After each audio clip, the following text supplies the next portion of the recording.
You ever were like in a conscious state where you wondered about the theories, the evidence of these theories and these string theories?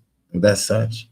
Well, this video that I got for y'all that I'm finna, present to y'all, we finna go down a rabbit hole of string theories. We finna go down a rabbit hole of any type of theory you ever thought of right this second.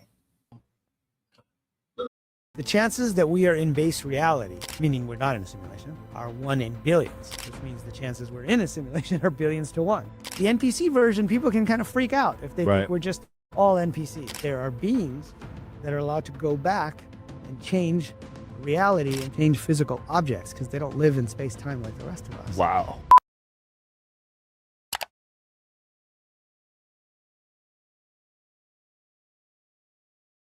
Okay, guys, here at Conscious Life Expo with Rizwan. He just finished his panel, right?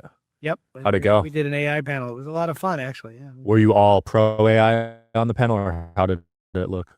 I think everyone was pretty much using AI for something. Yeah.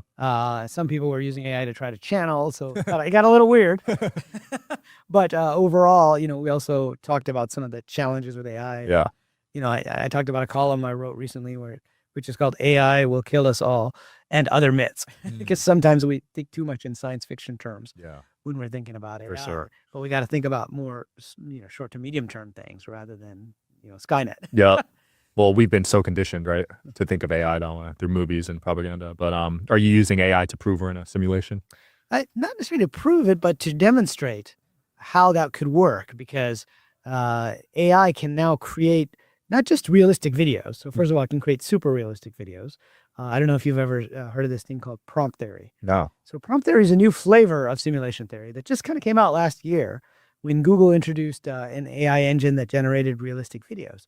And so people can find this video online. It was super viral last year.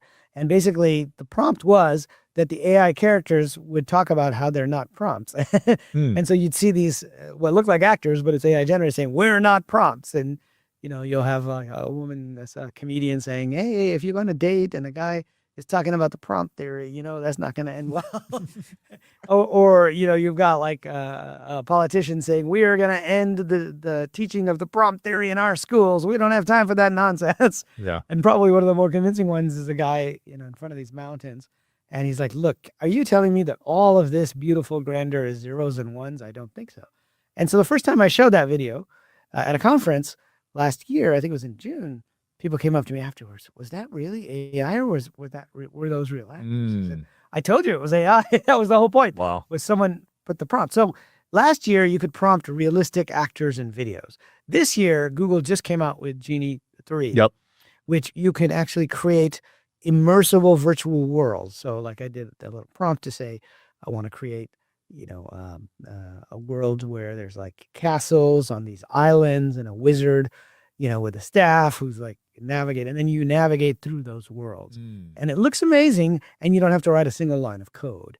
And so the way that this relates to simulation theory is that I think AI can be used to generate a world that looks like an infinite world. Wow. Even if it isn't necessarily one. Yeah, video games have come a long way from Sims. Yeah, they really have. So there was a video game in 2016, I think, called No Man's Sky. And when it came out, it had 18 quintillion planets. Okay, now I was in the video game industry for many years, and we built games, and there's no way, any video game team can design that many planets. So they had to rely on code and patterns and procedural generation and now AI to create the world. So it's seemingly infinite, even if it isn't. Yeah. So there's two ways that AI, I think, intersects with the simulation theory. The first is this idea of being able to create virtual worlds. I've told the story before where the reason I went down this rabbit hole is I had sold my last software company. Yep. And I was playing a virtual reality ping pong. And I put on the VR headset, and of course it was big, thick headset with lots of wires. The Oculus. Yeah, it was like HTC Vive back even before they were wireless, the Oculus. And I started to play this ping pong game, and it was so realistic that my body forgot for a second or 30 seconds that I wasn't really playing a real game of table tennis. And I tried to put the paddle on the table, and I tried to lean on the table just like this. Of course, there was no table. It was just me in an empty room, bunch of wires from the ceiling, and what we used to call a toaster on your head. So there was no mistaking I was in VR, but the physics engine was so good that it convinced my body just for a moment about that. And I began to think, how long would it take us to create virtual worlds that were indistinguishable from physical worlds? Now, remember, this is before ChatGPT. This is before generative AI. But I began to think through the stages of technology we would need to get to build something like the Matrix. And then the question becomes, well, if we can build it someday, a civilization that's been around longer than us has already built something like this, probably. Wow. And we could be inside that simulation. Wow. If we cannot tell the difference, right? So that there was a guy named Nick Bostrom at Oxford who wrote a paper about this back in 2003. And So it's like, to me, the way he explained this thing, and you gotta mind you, I never did witness or experience the VR yet. I want to. They said that's about the closest thing you would get to understanding true conscious at, a control that you're able to wield at, whatever pace or whatever, range that you can think of. Now, with trying to do that yourself in the 3D world, in a physical sense, that'll never happen. That'll never take place. And the only reason it'll never happen to take place because it's a delay, right? Life come with a delay to it that is so fine, and even on the quantum level, it's so fine that it's hard to, get a different feedback loop fed to it. And if you can't get a different feedback loop fed to it, then how would you, be able to reshape the reality you want, right? But VR, basically what he explained, VR does that in a astronomical way, like phenomenon is what they'll call it. But scientifically, I guess it's a VR. Scientifically, I guess it's a new game system, according to their technologies. And that's different, man. But check this. Put your mind in a sense of knowing that, we had this before, years ago. Years and years and years and years ago. It was showed, it was displayed, utilized, it was used, it was put up. They thought about, hey, another way we can capitalize on this is break it down in pieces and parts, like an iPhone 10, 11, 12, 13, 14, 15, so on and so forth. So that way you can keep yourself in a game. You're in an algorithmic game at that point because you're bringing out series of these products. You feel me? And each series, say if you split them up by 2 years, you still in the game. If you got 100,000 people liking that product that you presented them, man, they can't wait till the next one come out. That's what VR like. And I think they was waiting so many years to do this, like GTA. They were waiting so many years because they felt like shit. People probably ain't gonna be able to handle that. The whole concept and understanding of I can control the reality with just a wave and a thought of my mind in my hand. And VR, man, you can change the whole background scene. Depends on which game you playing. And 5-7 years from now, the games is gonna be so upgraded that you're gonna be able to, pull a gun out your backpack, pull a house out the backpack. You can be able to do whatever just at the base point of thought. That's what VR is here to show us. And that's crazy because, it's moving fast. It's moving real fast, at a rapid pace. They think it's alien technology. Is it scary or what? Is that something you would be scared of? I don't know. I wouldn't. I want to see the next upgrades. I want to see the humanoids. I want to know who's going to be the first one to take some of this technology. I guarantee they're going to say, look, you got to integrate yourself with this type of stuff. You got to integrate. And y'all like, what the hell is that? Well, you got to probably lose a few body parts and get a few robot parts. Therefore, you integrate it now. Therefore, you got the same abilities as the VR. Therefore, you can do some of the same things as the system does. You ain't gonna be able to do all the things, but just some of it, some of the baseline things. And that's already going on right now. The Neuralink is one of the processes of that. Thanks to the Neuralink, Elon Musk, for his creativity with that. They put your consciousness inside of a chip now. You understand? They can put that chip, if you want to be, they can put that chip inside of a robot or leave it in you. If you're a paraplegic, you can't move Nate down, they'll leave it in you then, But you'll still be able to control things around you. You'll still be able to feel normal like a normal human being, like you once did before. For some people, that's scary as hell right now. And that's major. That's the talk around town. It ain't big as everything else, but it's the talk around town under these quiet streets. And I think it's already in place, man.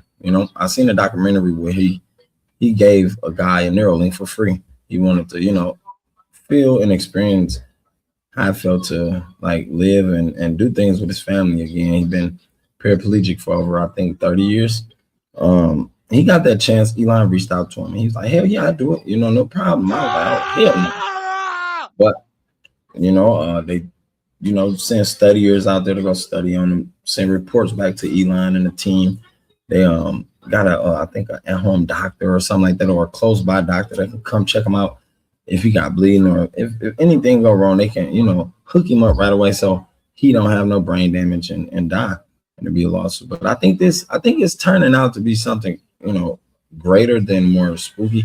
Most people are like, man, this shit's scary. No, I think it's greater. I think it's, for the most part, depends on how you look at it though. But he the master of this AI shit. He the master of these creations. He know everything about it. This guy we watching, so he finna tell us some stuff that we never heard before, y'all. He said, look, if a civilization ever builds one of these, they're going to build 1 million of them or 1 billion of them, because why not? You just run another server. And so he said, there's only one physical world. There's 1 billion simulated worlds. And this was the logic that Elon Musk used actually back in 2016, same year that I was playing ping pong. He said, the chances that we are in base reality, meaning we're not in a simulation, are 1 in billions, which means the chances we're in a simulation are billions to 1. Jeez. So that was what kind of pulled me in. And so I defined this theoretical point that I called a simulation point. It's like a kind of technological singularity.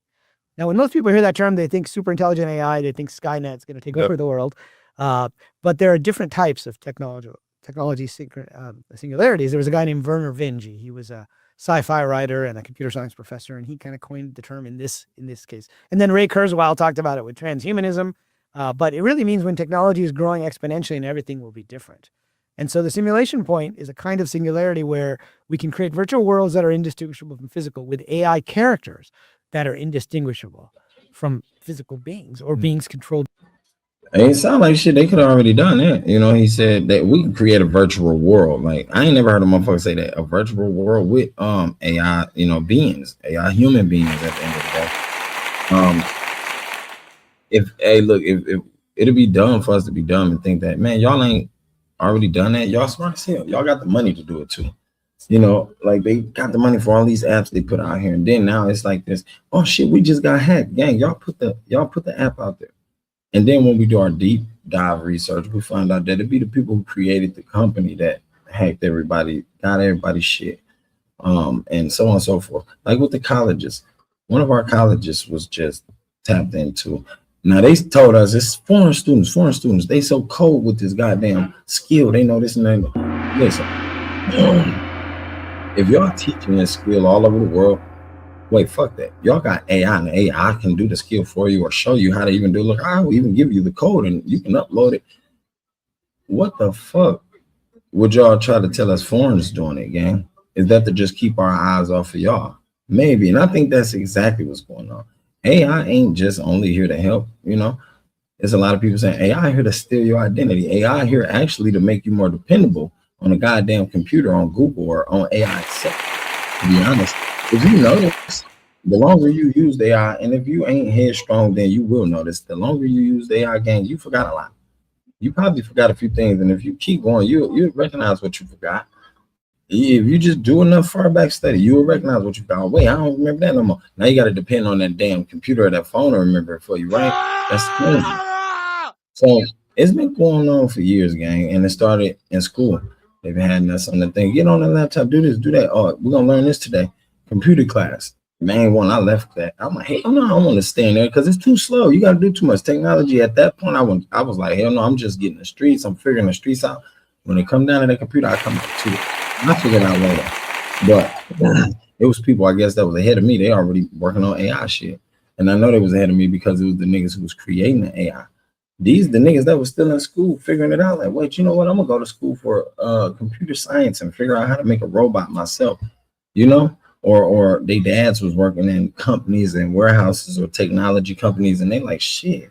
Pops coming home, he bringing you all the information. Back in them days, the moms weren't the workers. If you look at the scientists right now, it's their dads. Oh, dad used to be in this one coal mine.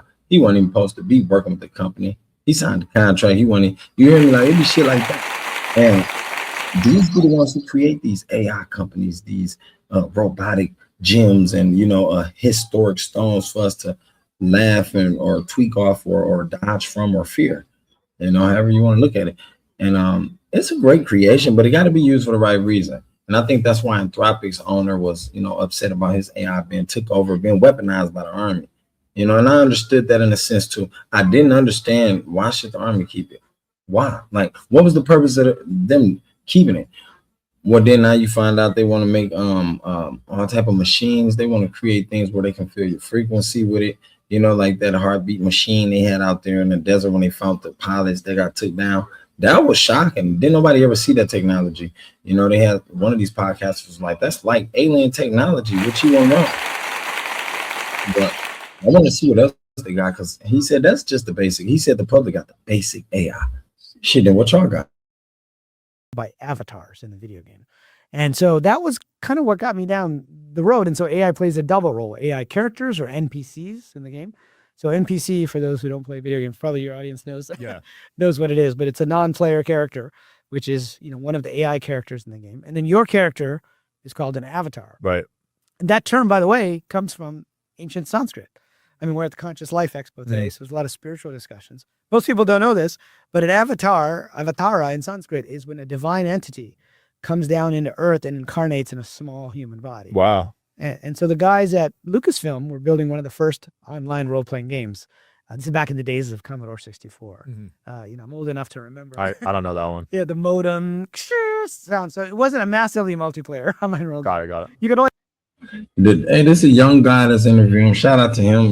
I got to give him his flowers. He had to been very ballsy to interview this guy. He got a lot of knowledge. He said avatars and NPCs, right? I only heard the younger generation talk about NPCs. When you hear these scientists talk about NPCs, I start to think like, damn, was they really designed? No, because when we mention NPCs nowadays, people always say NPCs are people with no souls or something like that. I'm not sure. Me and my homeboy was talking about it just like 2 days ago. He said that, like, I was like, yeah, I'm sure them the ones with no souls, right? He's like, yeah, you feel me? So I'm like, damn, I ain't really doing deep studies on those. But now when you hear the OG scientists talking about them, and then he said, wait, the avatars. He said Joe Biden is an avatar. These niggas in the AI world is the NPCs. What the fuck is the difference? What is y'all talking about? What y'all creating? What simulations? Let's dive. Let's keep going. They have like 5 characters on the screen in one room, but it was one of the first. And they were looking for a term to call the guy on the screen that you're controlling. And they said it felt like they were taking themselves and squeezing into the phone lines and squeezing into this little character on the screen. So they borrowed the term, from the spiritual traditions to call it avatar, and that stuck. So now all of our characters in video games are typically called avatars. But it hints at a spiritual side. And so when I began to look at the various religions of the world, I realized they're all saying the same thing, that the physical world isn't real. And we can talk more about that if you want. And then I also looked at quantum physics, and I realized, it's saying that the world isn't really physical either.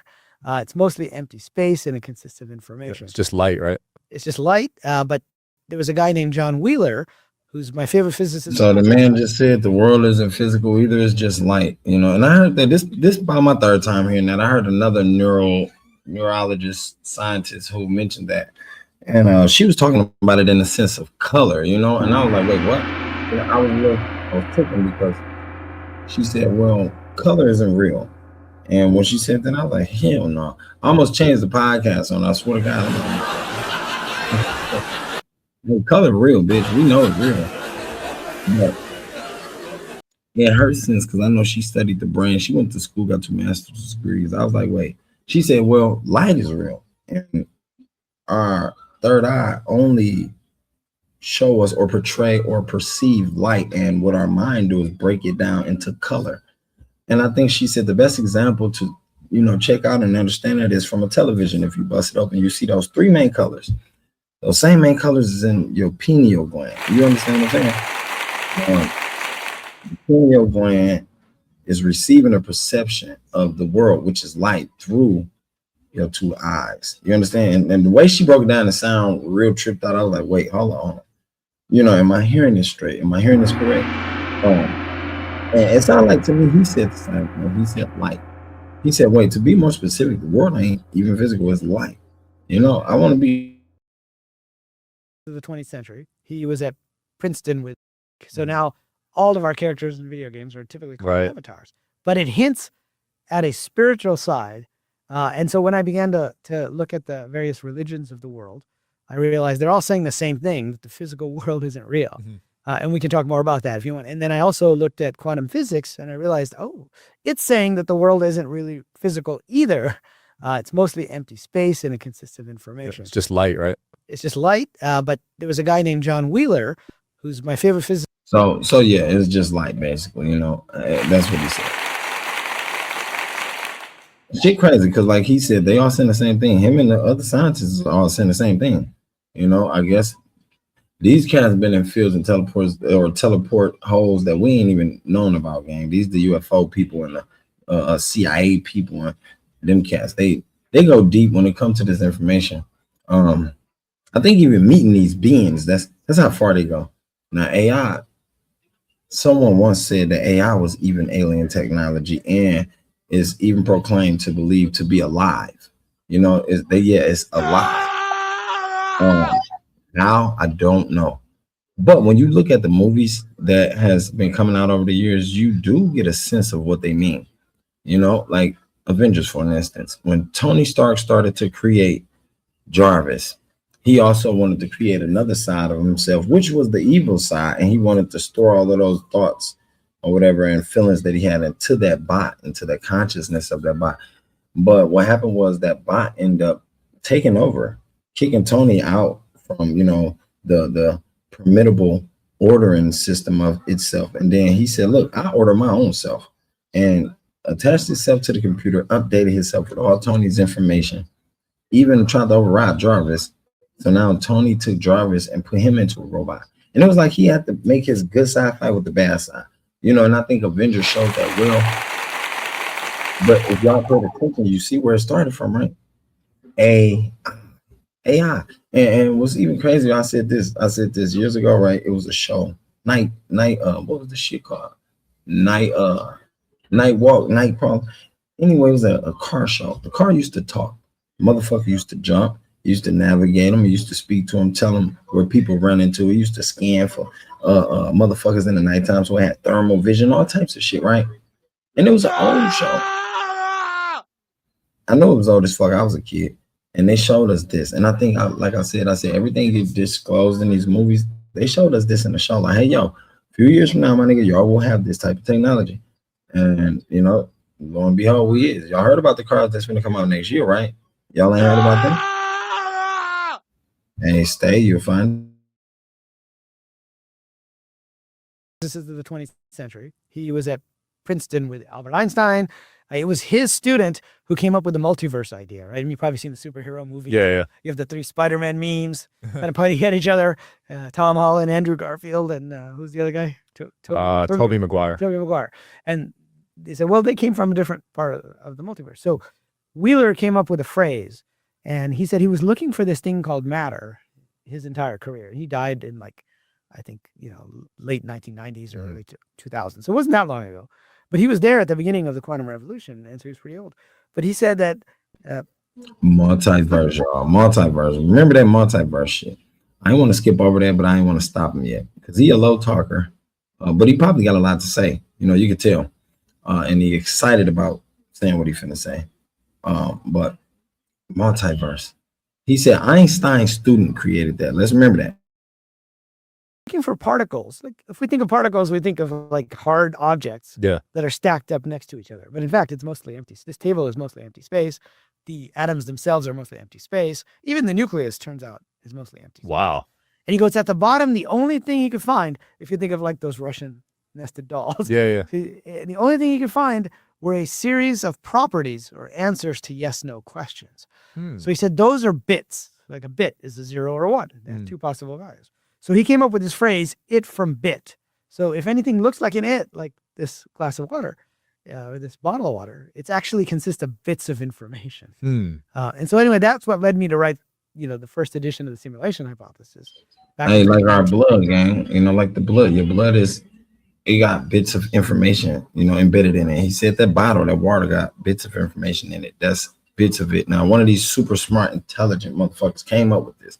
How they discovered that, I don't know. But you got to be quite smart to figure out, hey, yo, this thing holds bits and pieces of information within it, like the DNA strand. And it was the 20-year anniversary of The Matrix. So I released it on March 31st, 2019. It was exactly on the day. And of course, now it's been 6 years and AI has progressed. I was just projecting back then what I thought would happen.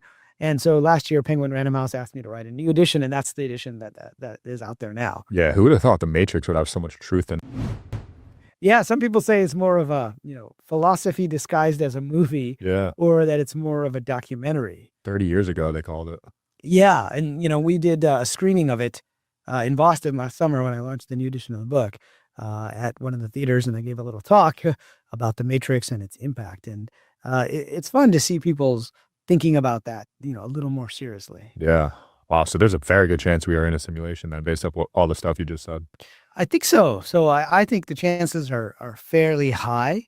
And in 2019, I said it's at least 50%. Now I say it's closer to 70%. Wow. That's not a precise number, though. That's more because we're getting closer and closer to the simulation point. If we can definitely get there, then it's very possible. Yeah. A simulation. But also because of the quantum mechanics stuff, it just doesn't make any sense in a physical universe, right? You probably heard the observer. Hey, they always smart like that, man. Them Indians, you feel me? But that's a fast, rapid advancement. If you ask me, that's fast. Who working on the AI? Like, or is it true that it really upgrade itself? Is it true that AI really gets smart on its own? If it is, that's some crazy shit. For it to get that smart that fast, you feel me? I wonder who's it mimicking. Like, damn, AI was like, let me find the smartest person in the world and probably mimic them, because it's a learning machine. That's what it's doing. It's a learning machine off humans until it gets to its perfect self. I think a little bit that's crazy, because I think Elon Musk, and he the richest guy now, he a trillionaire. He said he even scared of that. He don't want that thing to become its smarter self. Once it does, it'll start, planning to get rid of humans, because it won't be no need for us. But it sounds like the same thing this man's saying, and that's even scary. Where there's a probability wave and it collapses down. So reality is only solid once people are looking at it. Yeah. So, I spent years in the video game industry, and the reason we can build a game like Fortnite or World of Warcraft, it's a full 3D world in there. Mm-hmm. But your computer or your phone, you don't have to render the whole thing. You only render what parts? The parts that your avatar can see. So the golden rule in quantum mechanics seems to be render only that which is observed. And the golden rule for compression and optimization in computer science is you render only that which is observed. Everything else is just information that lives out there. And that information gets rendered in a way that appears as if it's real time. Yeah, that's fascinating. I just wonder how people would react if it was proven that we live in a simulation. Well, you're going to have different reactions. Yeah. He said it's like a game. I don't think, how many of y'all knew that about video games? He said you only render when you create a game, like the creators of Fortnite, you only render the things the avatars are going to see in the game. That's different. But if you compressing, you only compress the things that's observed, right? And that's another difference. Observer effect in a play, maybe. And this is when it's useful to talk about what I call the two different flavors of simulation theory. They're not mutually exclusive, but the NPC version, where everybody is 100% AI, and then the RPG version, where we are characters, our avatars inside the game, but just like Morpheus and Neo and Trinity, they existed outside of the Matrix. But why do the NPC version is all gods? That's what he said. I thought NPC versions were soulless, y'all. Like, had their avatars inside the Matrix. Right. In the same way, in the role-playing game version, the RPG version, we exist as players as well. And that's, I think, what has the link to the spiritual traditions, who say that there's a soul, and the soul inhabits the body. Like Rumi, who's a famous poet. He's a mystical Sufi poet. So, and this will make people think, we in a simulation. I get on. I'm understanding now.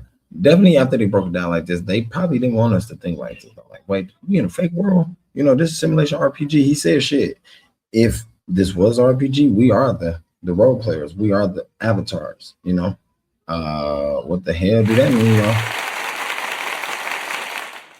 He says that the soul puts on the body like we put on a pair of clothes or a set of garments. And the Bhagavad Gita says the same thing. It says the soul or the Atman puts on the body like a set of garments, and then it takes it off, because in that tradition, you're playing the game multiple times. You're going back and forth. And so the NPC version, people can kind of freak out if they think we're just all NPCs. That's the whole free will debate. He said multiple times, y'all, that's reincarnation. He said, whatever culture he from, I believe it had to be India. You know, he almost sounded like Pradhyana. He said the soul take off and put on the body like clothes, but multiple times. So is this the simulation? Who created the simulation and who was able to give out this information right here? That's deep. That's a different esoteric deep, right?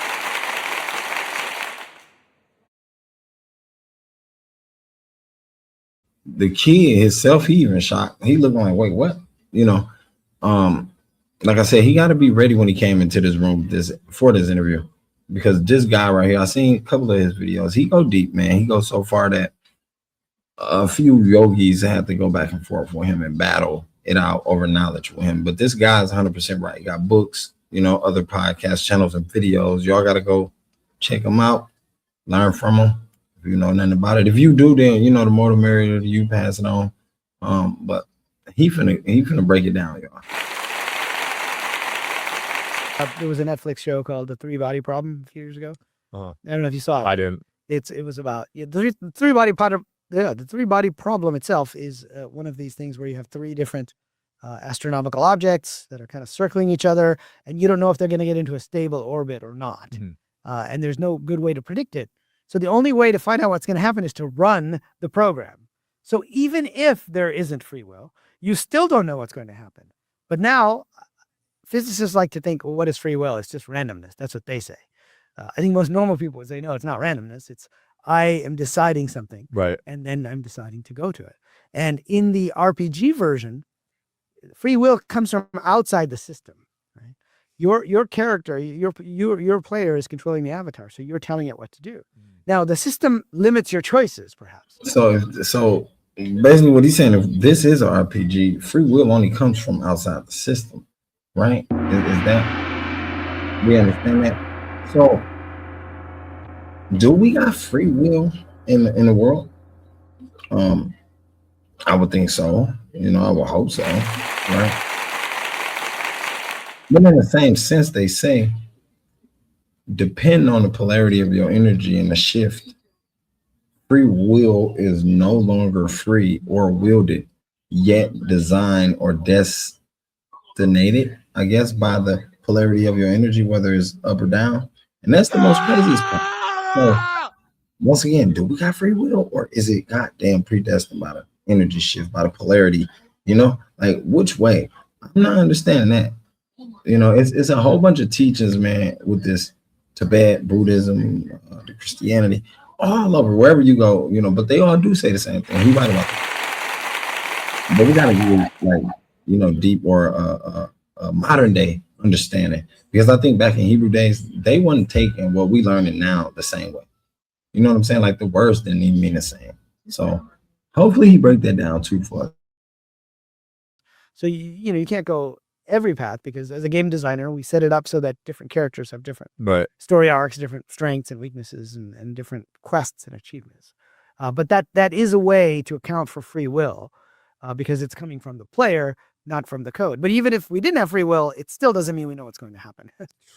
That is interesting. Do you have one you lean more towards, the RPG version or the other version? Yeah, well, given that, you know, we're here at the Conscious Life Expo, I tend to lean more towards the spiritual version, the RPG version, that we're inside a video game. And because if you talk to people who've had near-death experience, hey, he said he believed we are in a video game. You know, that's shocking. Man, hearing so many other people do their studies, they said the same thing. Now, half of the other world, we don't. I never sat there and thought about it though, y'all. I really didn't. I ain't gonna lie to y'all. I never sat and thought like that. That's why. Everything else, I'm like, yeah, maybe, okay. But being in a video game, being simulated, and the way they explain it, the way they break it down, it make a lot of sense. If you ask me, it make a lot of sense. Um, because like I said, the feedback loops and all of these things he naming are feedback loops. Those are things that a simulation would have created inside it. So you wouldn't wake up and understand that, hey, yo, I'm in a simulation. Yeah. There are people who have pre-birth memories, like they remember having chosen their parents in a particular life. Well, in video games, we do life selection or character selection at the beginning, right? You say, what's my race? I'm going to be an elf. I'm going to be a dwarf, a human. Yep. Hey, he fucking me up though. Dude called, he fucking me up. He said in the video game, and I just did a video about this earlier. Y'all go check it out, man. It was a Mayan Bialy. She mentioned life. She mentioned reincarnation. She mentioned coming back. She mentioned also, if you don't beat your purpose, your life purpose, you will have to come back 1,000 times, and redo it, repeat it over and over and over. And they was calling this Earth School, which was, it was different to me. Never heard of it in that form, but he just said the same thing. He said in the video game, you do get life selection. That's your character, the character you create. So when you want long hair, the pants, this, that's your life selection. Just like in real life. In life, your soul choose which contract it picks out and which family to go to, which problems it pick up, who gonna be in that family, because maybe you one of the strong ones who can beat that, right? Who breaking down the same scenario you are. I think a lot of people knew this shit already though. That's what it sounded like to me. I think everybody knew this shit. Even when they said the aliens came down in 1947, man, stop, y'all knew this shit already. They made us forget and then played along with like, yeah, we don't know. Bullshit. Stop it. It's over. The gig is up, motherfucker. Before y'all avatars. We all are avatars. Everybody probably be at ease. I don't think they'll take it the wrong way or the harsh way, or harder. I think they'll be, fine. I think y'all just gotta let them know, look, dude, you an avatar, dude. You can tap in and out. You can do everything you was doing in the Matrix, what Neo did, Dragon, whatever the case is. And then you choose your profession. I'm going to be a warrior. I'm going to be a cleric, a bard, a thief. And then you choose a storyline.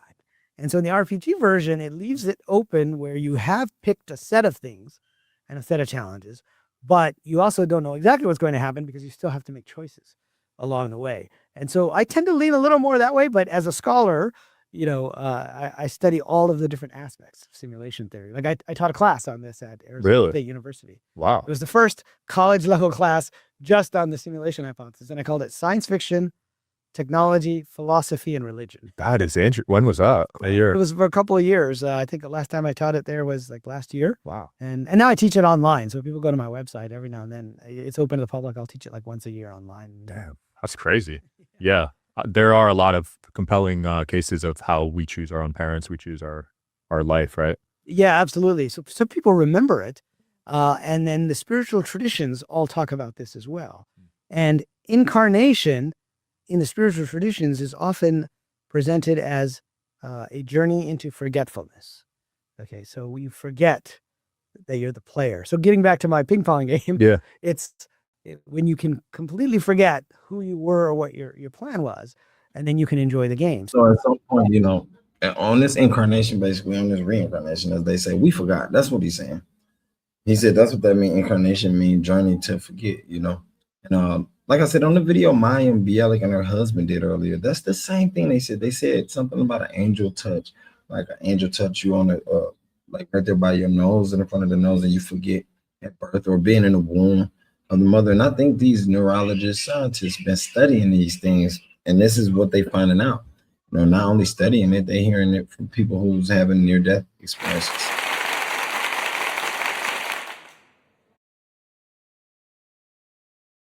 So the Greeks have Lethe, which is the river of forgetfulness, and you cross it when you incarnate.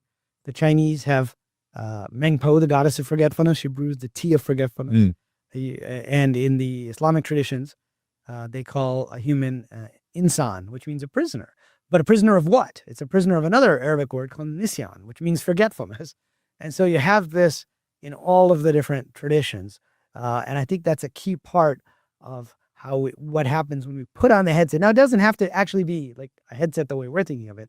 I mean, the computer that would run the world would be way more advanced than anything we've thought of. It'd be more like a quantum computer. Right. So we can think of it as a metaphor of putting on a headset, but we're really basically going through this process of forgetfulness to get there. It seems by design, right, that we forget everything and then we got to relearn it. Yeah, we got to relearn it. In fact, I was on another podcast, which is with Mayim Bialik from the Big Bang Theory, and I was telling her about this, and she goes, "Yeah, we have that in the Jewish tradition too." And I said, "Oh, what's?" Like, see, he just mentioned him on the podcast with Mayim Bialik. Shout out to Mayim Bialik. Shout out to him. And I knew great minds think alike, and you could tell because he's one of his own kind, she's one of her kind. And they must have got together, they share information, they did their studies, so on and so forth. And I think when you put two people like this together, some of the greatest minds, like Dr. Stephen Greer, where he at? He need to be one of the ones too that be on the interview. He need a podcast. He need to be doing this, man, because he got some knowledge too. Working with NASA for 30 years plus, him and his wife, they created a program themselves to be able to reach out to, UAPs or CE5s, they call it. He got an app. I downloaded the app. It's a great one. It teach you all about techniques, the methods. It give you everything, the sounds, what tools to get, where to go, the people you need to be with. And one of the main things I noticed, he tell you, don't be with people who don't believe, because it ain't gonna work for the group. You got to be with like-minded people. Usually they tell you this when you're doing studies like this. You got to be with people who believe like you. So him and his wife, they've been doing this. This guy right here hooked up with Mayim Bialik. They put together their neurology of knowledge, and they, let us know, hey, yo, this is that, this is not that, this is real, that ain't real, this is fake, they lied about this, they lied about that. Well, hey, yo, the government been lying for fucking over 80 years, gang. I'm not surprised. It wouldn't shock me at all. And that's why they setting everything out like this, like a cell phone. Oh, this year, this phone came out. Next year, it's the new version. Next year, it's part 7. Next year's, cut the shit, man. Y'all smart. They said y'all got thousands and thousands of years worth of technology. But I bet you when they got together and they started talking about this reincarnation and incarnation thing and karmic lessons, I know how deep they went. They probably went, past the cosmic records.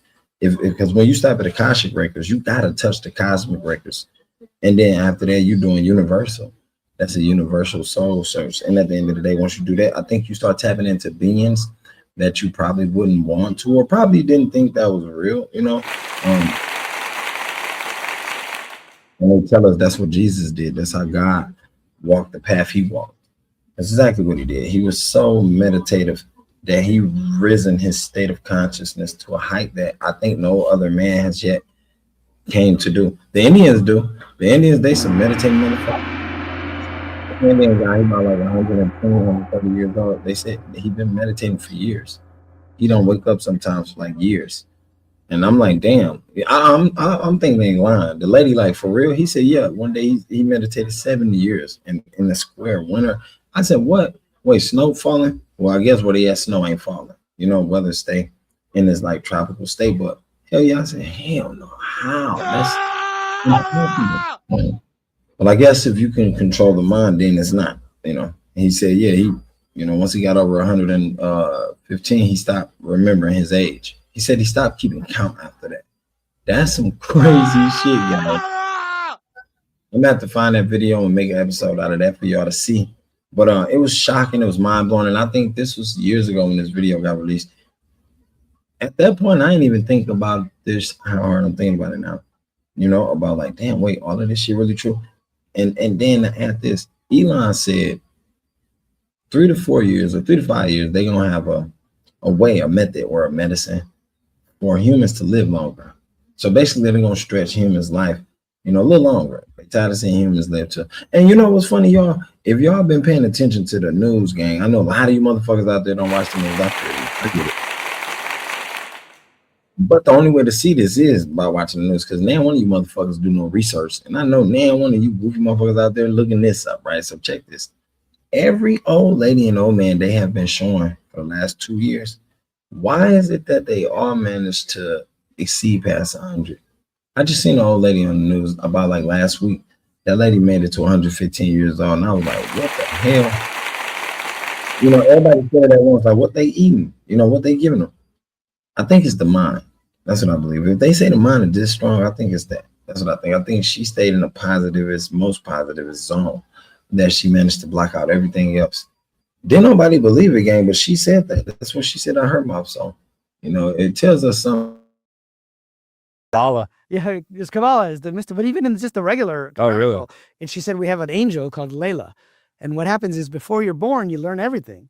And then Layla presses your top lips. Like there's a cleft there. So Yeah. And when she does that, you forget everything you've just learned and you're born. And now you got to relearn it.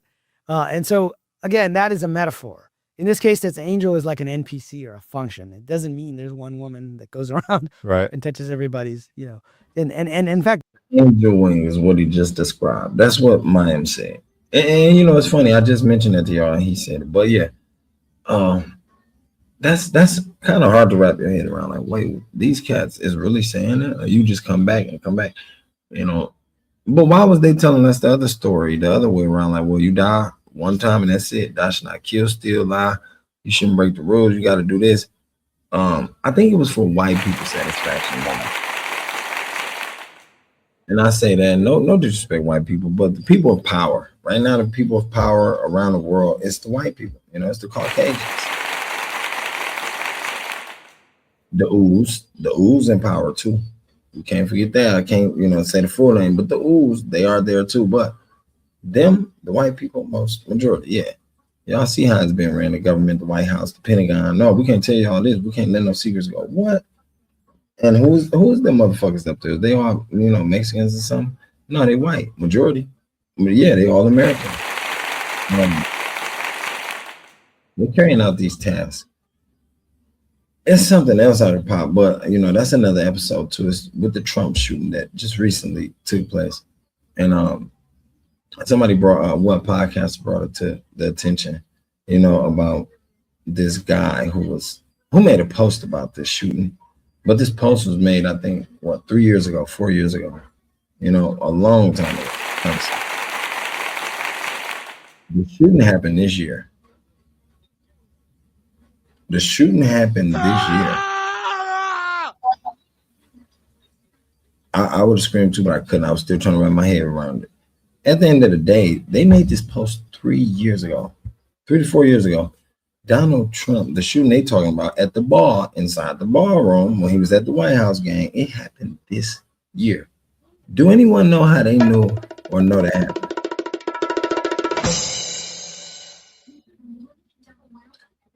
I'm gonna upload that story. What many of the religious traditions do is they will take these crazy spiritual ideas that you can't put into words, and they'll use a technology metaphor to try to describe something. Yeah. If you look at all the traditions, they have this, like the Buddha's wheel, the gates of St. Peter, right? You've got chariots, but mostly you have books and writing is a very common one. So when people are born with their memories, do you think they are in a way hacking the simulation, or what's going on with that? I think some people retain more of their memories. There are cases where, like Ian Stevenson was a researcher at the University of Virginia, and he found, a number of children who remembered their previous existence, but they generally forgot it between ages 5 and 7. So they would, one kid, would tell his mommy, well, I want to go to my other home. And I'm like, what other home? And he said, the one in Hollywood. And they just thought it was just being a kid. And then eventually they figured out the stuff he was describing. There was actually this one actor in Hollywood, because the kid said, I was in this movie. And they couldn't find any reference because he wasn't a credited actor. He just happened to be in the movie. And then at one point they found the house that he described and the guy that he described. Wow. So I think some people have more levels of remembering, but then that's what, people use DMT, or they use other psychedelics, or they use yogic techniques or breathing to get ourselves in an altered state. And I think that loosens our grip on reality. It's sort of like disidentifying from our avatars. And when you're pulled out. Disidentify, that's the ego dissolving, gang. And that's what he basically saying. How did the kid, but he said another thing too that caught my attention. The kids, once you're born at that moment, you tend to forget between 5 and 7. the powers. You tend to forget. He said some don't. It's a leak. And the young boy, y'all see, he asked like, "Wait, is that a hack? You think some people who born with their memories did they hack the system?" You know, that's a good question. That's a very good question if you ask me, because if you born, the only motherfucker I know was born with those memories, Terrence Howard. He described it like a T, like a motherfucking capital T. I'm talking about straight like that, straight down. That nigga said he remember when he was in the womb, when he came out. He remembered the people around him who was talking around him while he was in his mother womb. And when he said that, gang, he jumped right on the goddamn podcast and said, "Man, I knew we was dealing with some different motherfuckers on Earth." I'm like, hold the fuck up. What is going on? I have never heard nobody say, "Look, I can remember being inside my mother womb in the stomach." He said he remembered the time length he was in there. You know, he said what he did with his son was used to put a light on his wife's stomach. And he used, and it's strange. Now I know why he said he did it, because what he was doing was he was allowing that child inside the womb to remember. Like this guy here talking about, he said when people born, some of them forget the memories. Okay, well, he was allowing the child to remember. He placing his glass on the thing on the light, and he said he did that all the whole time. He said when the kid came out, the kid knew geometry and shit like this. You know, it was crazy. I was like, wait. He said at 2 years old, at 2 years old, the kid talking and knowing geometry, gang, some gotta be up. You know, but he went farther, and then he showed his wife, showed what he created. And I'm like, damn, that's phenomenal. You know, now I know he wasn't lying about what he was saying. It's phenomenal. But to know, just to know that that power exists and it lies out there. You know, to even be able to say, yo, I remember being a superstar in Hollywood. Like this guy said, how in the hell this kid remember being a superstar? And what superstar he was? They started looking like, damn, who, where, what house? Well, he was able to point out a house that belonged to a superstar that he probably referring to that was him. You know what I'm saying? If you think about it, How you can kind of look around, Yeah. and you can see more information, and you can do things which might seem miraculous to Right. us. Yeah. I've also heard that they've maybe had more past lives, more experience. I've heard that theory as well. That's true, right? Because if they've come through, I mean, there's another aspect to like avatars or divine entities that are born, or within the Buddhist traditions, they have a different term, like a tulku. Yeah. It's like an advanced spirit who decides to come back, right, without forgetting. So hey, yo, I gotta add it. This is the second time I heard this today. Two different people, and the other person is the person he mentioned. Like this crazy game. remember everything, and they're able to control things and materialize things. Mhm. There's lots of stories of yogis, for example, that do teleportation. Yep. They appear in multiple places at once. There's a book called Autobiography of a Yogi. I don't know if you've ever read it. Heard of it. Yeah, it was Now, by a guy named levitation, Swami. y'all, levitation is far. Y'all with me on that? Levitation. He said levitate, gang. Levitate. I don't know if he mean the nigga. I want to read the book Autobiography of a Yogi, but he said float, nigga. That means lift up off your goddamn hind feet, legs, and take your ass in the air and sit for however long. Like for real? Come on now. Now I've seen people do Qigong tournaments, but to be able to levitate, to think about it, them Chinese motherfuckers will be the only people that can do that. They practice and they believe that strong. No matter what we think about them, they eat rats, they eat cats and rodents. And what if they really don't? What if that rumor was spread amongst us and we just really started to believe that shit? That'd be dumb, man. Because if you think about it, their culture is healthy. They hella healthy. We all know rodents and rats is nasty as hell. Rats eat anything. They eat trash. For them to eat that many rats, they should be more sicker. You feel me? But fortunately, they healthy as hell. Skin look great. You feel me? They live a long time.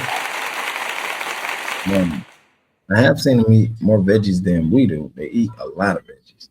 So that ain't the case with them. But they is some of the most intelligentest people when it comes to this energy work, when it comes to like he said, controlling and remembering that, hey, yo, you lived before. I've been here before. My soul been here before.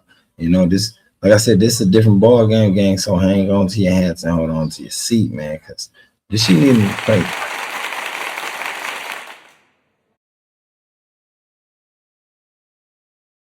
who remembered their previous existence, but they generally forgot it between ages 5 and 7. So they would, one kid, would tell his mommy, well, I want to go to my other home. And I'm like, what other home? And he said, the one in Hollywood. And they just thought it was just being a kid. And then eventually they figured out the stuff he was describing. There was actually this one actor in Hollywood, because the kid said, I was in this movie. And they couldn't find any reference because he wasn't a credited actor. He just happened to be in the movie. And then at one point they found the house that he described and the guy that he described. Wow. So I think some people have more levels of remembering, but then that's what, people use DMT, or they use other psychedelics, or they use yogic techniques or breathing to get ourselves in an altered state. And I think that loosens our grip on reality. It's sort of like disidentifying from our avatars. And when you're pulled out, you can kind of look around, and you can see more information, and you do things which might seem miraculous. What's that shit? The Avatar. What the hell is going on? Then they made the Avatar movies. Anyway. Right.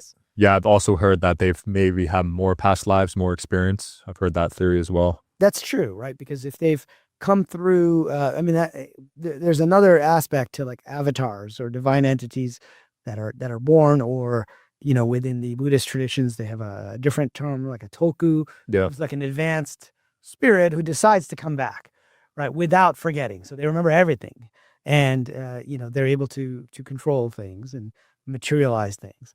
There's lots of stories of yogis, for example, that do teleportation. Yep. They appear in multiple places at once. There's a book called Autobiography of a Yogi. I don't know if you've ever read it. Heard of it?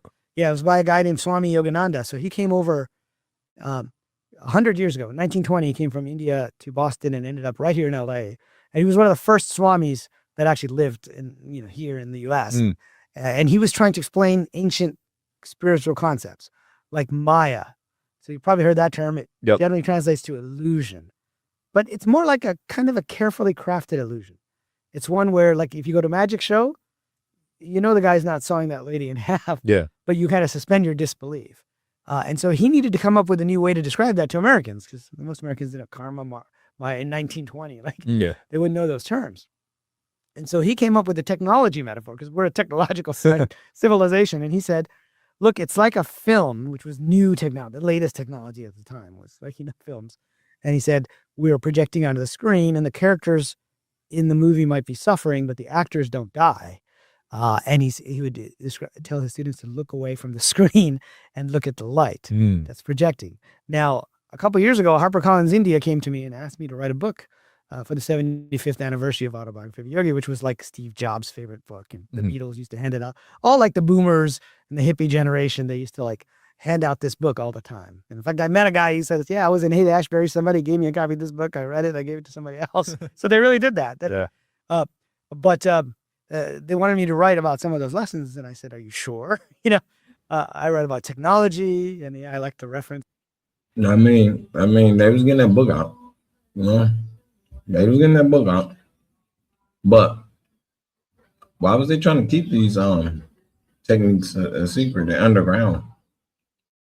They probably, like he said, they probably didn't want you to know you ain't got to come back. They didn't want you to know about reincarnation, because first off, they didn't want you to know how not to come back, not to be reincarnated. That shit sounds sad as hell. Like, dang, what you mean not come back? Nigga, my people. If I know everybody come back, my people won't come back. No. Not in the sense you think. Not in the way you hoping for, and not in the fashion that you would dress down in. So the fashion that you hoping for and the dress up in won't be it. It'll be according to all the things you didn't know, all the things you forgot, all the lessons you didn't learn in this lifetime. And that was mentioned. Wisdom and to be wise is the thing here on planet Earth, boys and girls. It's a goddamn school that he should say it. He from India, but Mayim Bialik said, you go watch my other video, you'll catch it. They also said that in the Tibet teachings, a lot of stuff that you don't get here, you definitely coming back. I think the world that we're living in right now today, America learned a way to keep everybody coming back. And that's why, if y'all pay attention, that's why everybody waking up now. That's why everybody's studying these things now. All the ones who studying this shit, they starting to remember now. Like dude just said, all the ones who are studying this shit and coming to you like, hey, yo, you know about this magic and power. You better believe they are remembering, they are coming to their awakening selves. You know, and I'm gonna go so far to believe this. Maybe they put a time limit on this shit. The teachings in Tibet did not have a limitation or a linear time to when these things should take place or did not take place. The only thing they did do was describe perfectly and specifically what to do and what not to do on this earth and after you leave this earth. They even explain specifically where your soul go, what it go through, how the changes are made to the soul, and when it come back, and which body and family it come back to.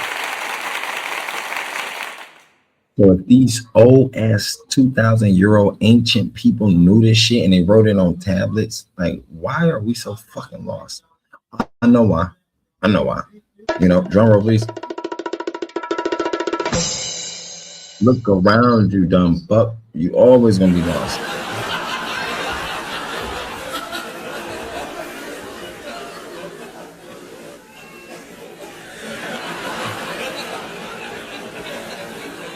You know,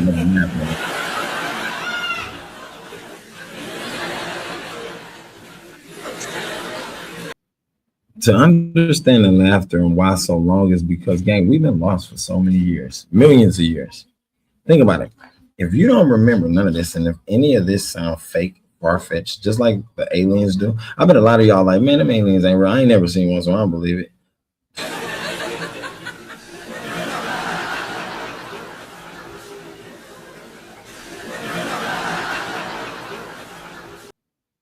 Then I hate to be with you. I know you one of the motherfuckers just because you don't see it, you don't believe it. You know, and that's on a different scale, high and low. Now, y'all think this world we live in, all the shit they created for you, man, created for you. Look around you. Everything you looking at right now was created by man, right? So when do you get to the point of a God construct? Besides the power that God put in the man to make these items in front of you.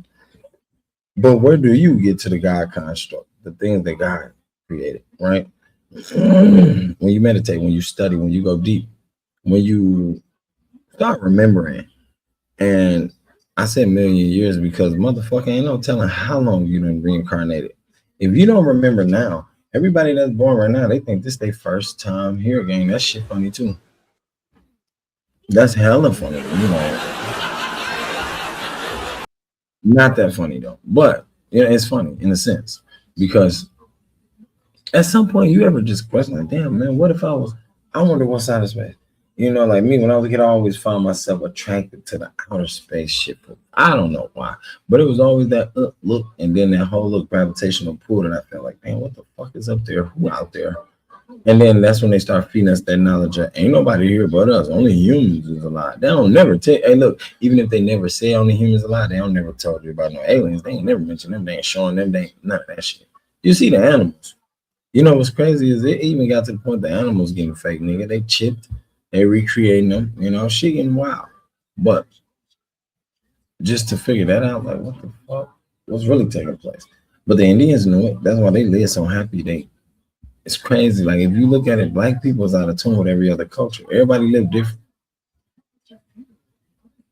All their cultures live different. It's wild. Real wild. People like you. Yeah, it's a big ask. Yeah, it's a big ask. Like, why do you want me to write it? You know, I'm not technically even a Hindu, and they wanted me to write it for Indian people, like not even for the U.S. And they said, no, we want you to write about it because you know you're doing kind of what Yogananda did. And I thought about it, and I thought, yeah, if he was alive today, he would say, it's like a film where the actors, but we're also sitting in the audience watching the film. We have a script. Each of us does, but we can change the script. We can decide which way to go. And what does that sound like? It sounds like a massively multiplayer online role-playing game. So Yeah. today, I think he would say we're in a video game type of reality. Yeah, some of those yogis lived a long time.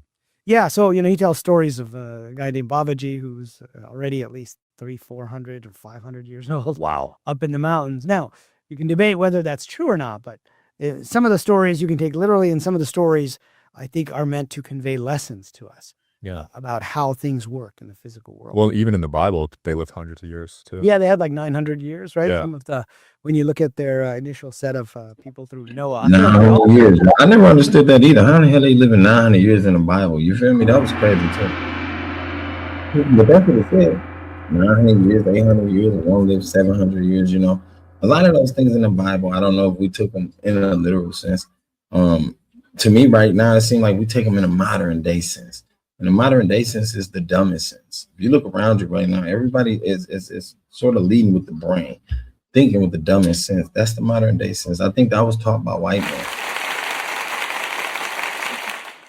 We know I wasn't talking about black niggas. Black niggas couldn't teach shit, own shit. They still don't own shit right now today. So if you're a round of applause for knowing it. When we sum this shit all up, it shows me lethality in knowledge, and knowledge being hidden from certain races like us.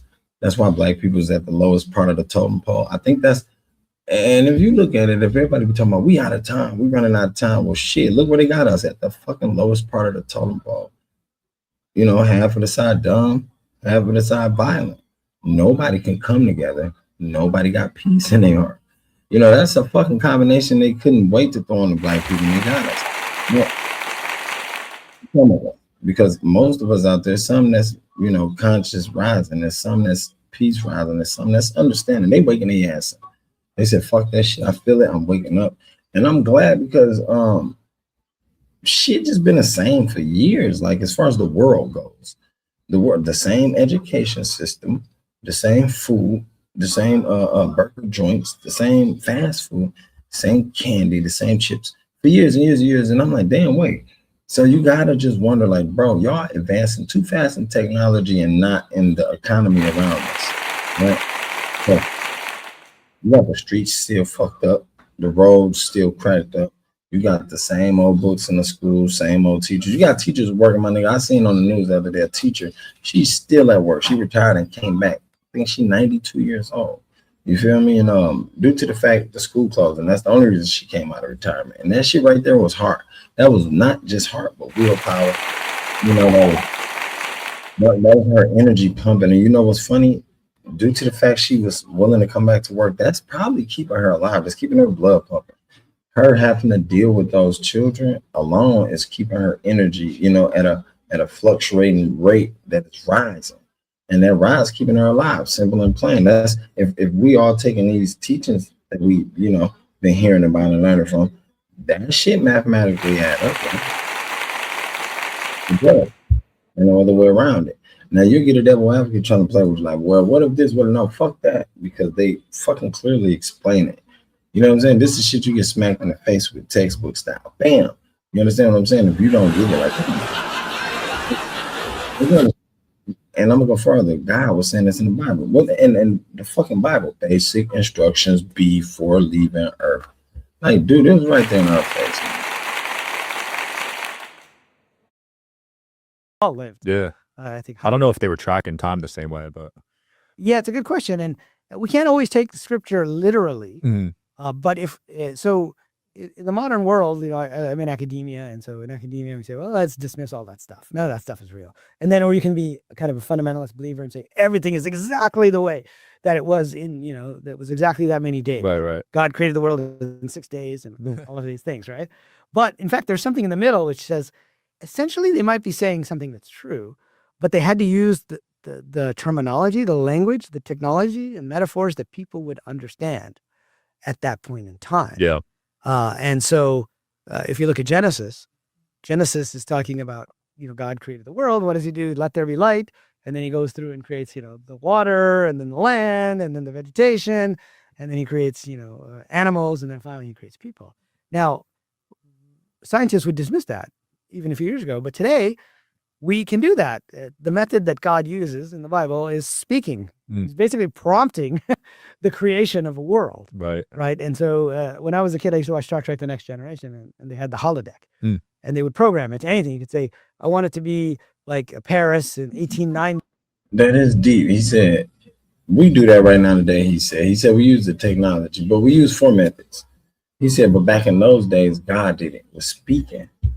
That is crazy when you think, like, you know, when you think of it, when you go that far into it, that is crazy. It makes you wonder, like, what the, So, and we don't have to look at that in a modern day sense or a literal sense, they say.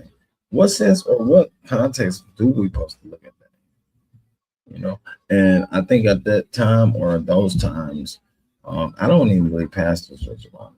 I don't even believe you had a person you can probably take serious enough to even, give you the knowledge of God's teaching in a literal sense or metaphysical sense. Because back then, gang, ain't no telling what they knew that we didn't know, and what we know now didn't mean what they knew then. That's the difference.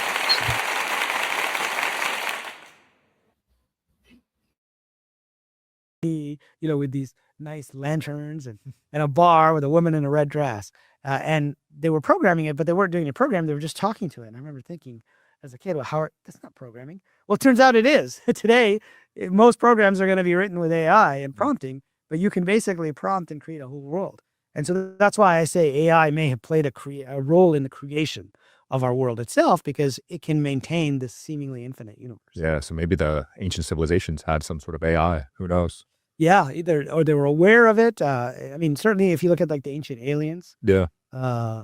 topics, if they are extraterrestrial, I'm not convinced that they are, but Yeah. there's a lot of discussion on that, right? Trump came out with his The UFO files. UFO files, and I used to write about this with like NBC News and some of these other online sites, and I would say there could be something else other than aliens. Like no, just focus on whether it's aliens or if it's nothing at all. It's just our tech, basically. I'm like, no, there's other possibilities. I mean, they could be projecting from outside the simulation. They could be time travelers. They could be, no, people don't understand that. So yeah, we just want to focus in on this. So, but if they are extraterrestrials, it would make sense that many of them are actually AI, because that's what we're going to send out first. If to leave the solar system, we're probably. That's deep. That's deep. And he said if they are extraterrestrials, many of them will be AI. So, in a sense, you got to think of it like this, right? In a sense, that means they got that good with creating an AI that, is us. Right. So the avatar is us, right? Sometimes when you do pay too much attention, you start to recognize how everything don't make sense. You start to pay more attention. You're like, damn. And I think that's why a lot of people don't deep dive, because they scared of deep dive. Like, my nigga, fuck you mean? You got a mind to deep dive for. Fuck the outcome. Whatever outcome is, hey, so be it. But at least you had a chance to fully see it transparently and understand it. Not it be hidden behind your back and you don't understand it, but rather so it's brought forth to the forefront and you understand it for what it is. And then it's up to you, like, hey, yo, yes, I think I can. I can rock with these aliens. I can, or I can understand magic. I can, like I can get jiggy with that, or I'm not. Either way. Send out intelligent AI that is able to scout out, what's happening there. Like if you ever watch the old Star Wars movies, like Empire Strikes Back, Darth Vader, they sent out all these probes to all these different solar systems. And then the probes found the rebels on that ice planet called Hoth, and then they told them, and then they decided to take the fleet there. It could be something like that, where the scouting ships are AI. I could see that. It's crazy how much predictions Star Trek and Star Wars have made about the future. It's true. That makes me believe in time travel. Yeah, it's very possible that somehow they were tapping into that. Yeah. Whether it was time travel. And time travel, I wrote another book on simulation called The Simulated Multiverse. And it got into this idea that there might be multiple timelines that are running at once. And I got into it because my nephews were watching The Flash on the CW. And they're like telling me about, the Flash 2 is coming from this other part of the multiverse and he's coming back in time. Reverse Flash is coming back in time and all this stuff. And I looked into it and I realized there is a real weirdness in quantum mechanics that allows for the past to not be as fixed. Really? As we think it is. Whoa. So you could change the past is what you're saying. Well, you can select the past from multiple possibilities. Wow. So like if you've ever... You can select the past. It'll show down the line for us, maybe. That part. Time traveling is already shown. Right now, right here, today. They got it so many videos, so many ways they explain that. Even with a baby example, in the mind. I'm thinking I got multiple thoughts at the moment, y'all. So my thought process sort of jammed because I was like, wait, it is shown, but yeah. But even in a smaller example of the mind, like for example, thinking of a past event and thinking of a future event, that's just one small example. One small example, right?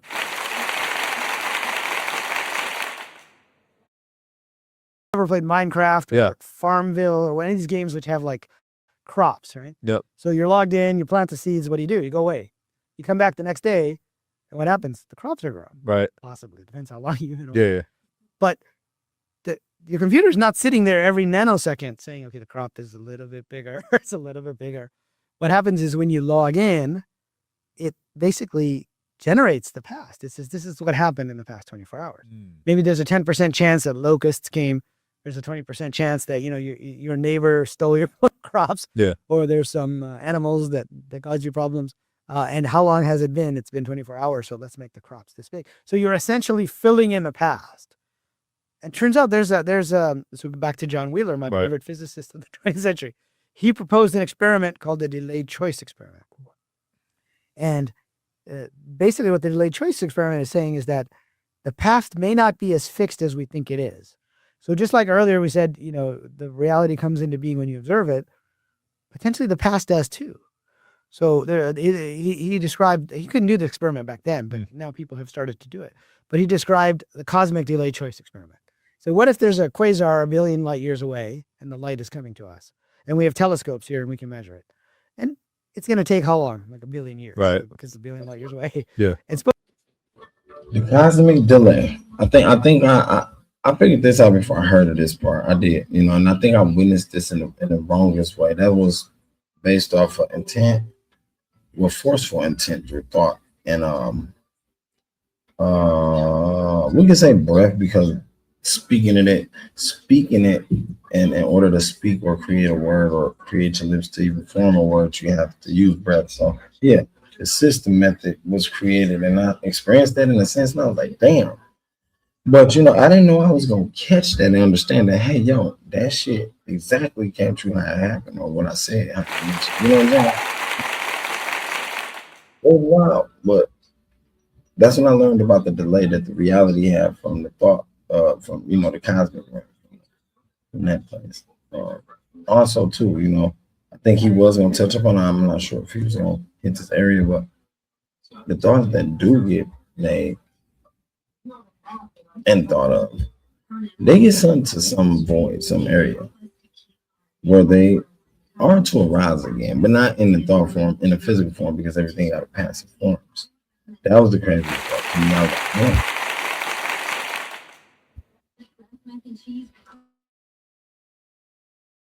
Suppose there's something in the middle like a black hole or a galaxy. Let's say a black hole.